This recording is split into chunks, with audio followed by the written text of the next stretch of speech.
150 years ago this week, the Confederacy attacked the Union-held Fort Sumter in the Charleston Harbor of South Carolina.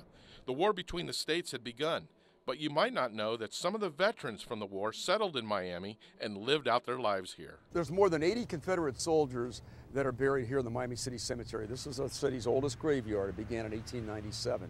Miami historian Dr. Paul George talked to me about some of these soldiers and their history. We've got a Union soldier here, Ethan V. Blackman, who fought in the Civil War for a Company L New York Cavalry in the Civil War, and he ends up down in Miami because he's working for the Flag Organization as a publicist, as a writer. He's also an ordained minister.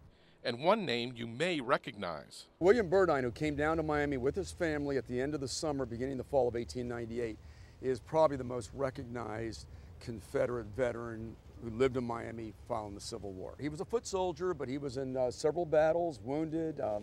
Just a very interesting career. You'd never think about it. He was a very mellow man, very spiritual.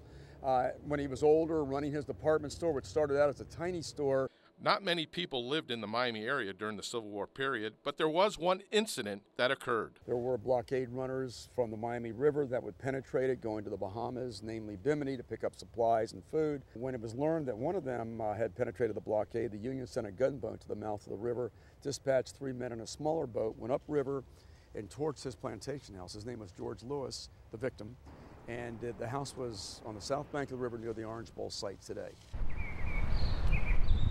Veterans, pioneers, memories of a time when Miami was just a glimmer in their eyes.